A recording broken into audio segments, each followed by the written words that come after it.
అందరికీ నమస్కారం. ఈరోజు మనం వాస్తుశాస్త్రంలో చాలామందికి తెలియకుండానే చేసే ఒక అతి పెద్ద, అత్యంత తీవ్రమైన పొరపాటు గురించి మాట్లాడుకుందాం.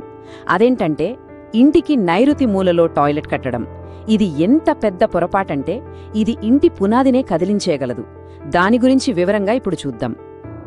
ఈ ప్రశ్న కాస్త సూటిగా, షాకింగ్గా అనిపించొచ్చు, కానీ ఆలోచించాల్సిన విషయం ఇది.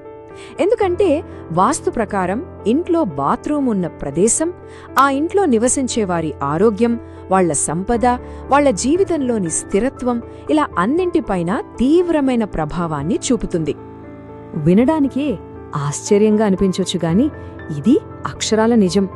ఒక భవనానికి పునాది ఎంత ముఖ్యమో వాస్తు ప్రకారం ఇంటికి నైరుతి మూల కూడా అంతే ముఖ్యం. అలాంటి చోట ఒక టాయిలెట్ నిర్మించడమంటే మన ఇంటి స్థిరత్వాన్ని మన చేతులతో మనమే దెబ్బతీసుకోవడం లాంటిది. ఇప్పుడు అస్సలు విషయానికొద్దాం. చాలా ఇళ్లల్లో మాస్టర్ బెడ్రూమ్ నైరుతి దిశలో ఉంటుంది. ఇక సౌకర్యంగా ఉంటుందని చెప్పి దానికి అటాచ్డ్గా బాత్రూమ్ని కూడా అక్కడే కట్టేస్తారు.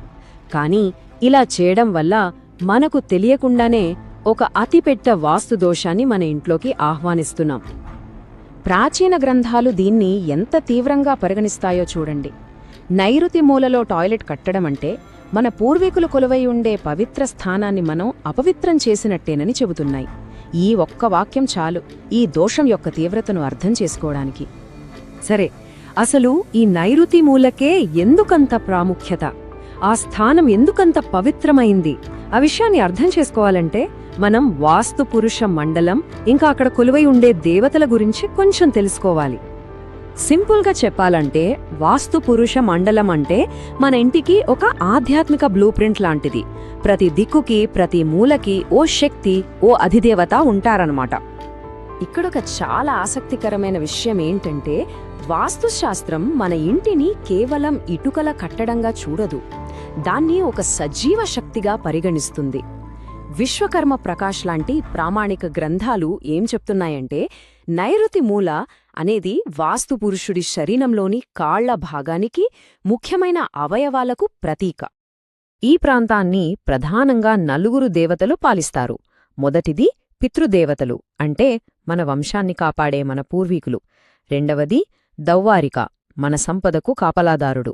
మూడవది సుగ్రీవ, ఈయన జ్ఞానాన్ని, మేనేజ్మెంట్ స్కిల్స్ను ఇస్తాడు. ఇక నాలుగవది నైరుతి, ఈ దిశకు అధిపతి. ఇప్పుడు వీరి స్థానాన్ని అపవిత్రం చేస్తే ఏం జరుగుతుందో చూద్దాం.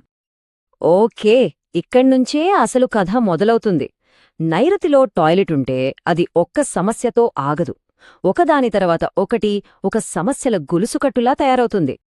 అన్నింటికంటే పెద్ద సమస్య పితృదోషం. మన పూర్వీకులే మన వంశానికి మూలం. వాళ్లుండే పవిత్ర స్థానంలో మనం టాయిలెట్ కడితే వారి ఆశీస్సులు మనకు అందకుండా అడ్డుకున్నట్టే. దాని ఫలితంగా వంశాభివృద్ధి ఆగిపోవడం, సంతాన సమస్యలు, ఒకవేళ పిల్లలు పుట్టినా వారికి తీవ్రమైన ఆరోగ్య సమస్యలు రావడం లాంటివి జరుగుతాయి. వాస్తులో ప్రతి దిక్కుకి ఓ తత్వం ఉంటుంది. నైరుతి అనేది భూమి తత్వానికి సంబంధించినది.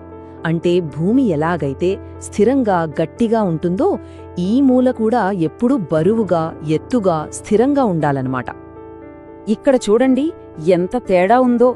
భూమితత్వం ఉన్న చోట మనం టాయిలెట్ కోసం గుంత తవ్వితే ఆ స్థానం మొత్తం బోలుగా, అస్థిరంగా మారిపోతుంది. దీని ప్రభావం నేరుగా ఆ ఇంట్లో నివసించే వారి జీవితంపై పడుతుంది. జీవితంలో స్థిరత్వం ఉండదు, ఉద్యోగాలు నిలవవు, నిరంతరం ఇళ్లు మారుతూ ఉంటారు. ఇక ఆరోగ్యం విషయానికొస్తే ఇందాక మనం అనుకున్నాం కదా, నైరుతి వాస్తు పురుషుడి కాళ్ల భాగమని. సరిగ్గా అక్కడే టాయిలెట్ ఉంటే దాని ప్రభావం ఇంట్లో వారికి నయం కాని కీళ్ల నొప్పుల రూపంలో, ప్రమాదాల్లో కాళ్లు విరగడం రూపంలో కనిపిస్తుంది. ముఖ్యంగా శరీరంలోని వ్యర్థాలను బయటకు పంపే కిడ్నీలపై ప్రభావం పడి ఇంటి యజమానికి కిడ్నీ సంబంధిత సమస్యలు కూడా రావచ్చు. ఇప్పుడు డబ్బు విషయానికొద్దాం. మన ఆస్తులకి, సంపదకి వాస్తులో ఉండే సెక్యూరిటీ గార్డ్ పేరే దౌవారికుడు. ఆయన కొలువుండే స్థానంలోనే మనం టాయిలెట్ కడితే ఇక మన సంపదకు రక్షణ ఎక్కడ్నుంచొస్తుంది? ఇది చాలా సూటిగా, స్పష్టంగా చెబుతోంది. ఎంత సంపాదించినా సరే అదంతా నీళ్లలా కరిగిపోతుంది. డబ్బు చేతిలో నిలవదు, అప్పులు పెరుగుతాయి, సమాజంలో గౌరవం తగ్గుతుంది. అందుకే దీన్ని సంపదనంతా ఫ్లష్ చేసినట్టే అని అంటారు. సరే, ఇన్ని సమస్యలున్నాయని కంగారు పడక్కర్లేదు. ఎందుకంటే వాస్తుశాస్త్రంలో సమస్యని చెప్పినప్పుడే దానికి పరిష్కారాన్ని కూడా సూచించారు. ఇప్పుడు ఆ నివారణలేంటో చూద్దాం. అన్నిటికంటే ఉత్తమమైన పరిష్కారం టాయిలెట్ను అక్కడి నుంచి పూర్తిగా మార్చేయడం. కానీ అది అందరికీ సాధ్యం కాకపోవచ్చు. అటువంటప్పుడు ఆ టాయిలెట్ గోడలకు పసుపు రంగు వెయ్యడం, టాయిలెట్ సీటు చుట్టూ నేలలో ఒక ఇత్తడి తీగను అమర్చడం, లేదా అక్కడ ఒక గిన్నెలో సముద్రపు ఉప్పును ఉంచి ప్రతివారం మార్చడం ద్వారా దోష తీవ్రతను తగ్గించుకోవచ్చు. కాబట్టి మనం గుర్తుపెట్టుకోవాల్సిన కీలకమైన విషయమేంటంటే, ఇంటి నైరుతి మూల అంటే కేవలం ఒక డైరెక్షన్ కాదు. అది మన కుటుంబం యొక్క స్థిరత్వానికి, ఆరోగ్యానికి, శ్రేయస్సుకు వేసిన పునాది. దాన్ని మనం కాపాడుకోవాలి. చివరిగా ఈ మాటను గుర్తుంచుకోవడం చాలా ముఖ్యం. డబ్బు, ఆస్తులు ఇవన్నీ వస్తుంటాయి, పోతుంటాయి. కాని నిజమైన, శాశ్వతమైన సంపద మన పూర్వీకుల ఆశీర్వాదాలు. ఆ ఆశీర్వాదాలుంటే చాలు, మన జీవితం సాఫీగా సాగిపోతుంది. నైరుతిని కాపాడుకోవడమంటే ఆ ఆశీర్వాదాలను కాపాడుకోవడమే. ఈ విశ్లేషణ ముగించే ముందు ఈ ప్రశ్న గురించి ఒక్కసారి ఆలోచించండి. ఒక ఇల్లు దేనిమీద నిలబడి ఉంది? కేవలం ఇటుకలు, సిమెంట్ మీదనా? లేక తరతరాలుగా వస్తున్న ఈ శాస్త్రసూత్రాల బలమైన పునాది మీదనా?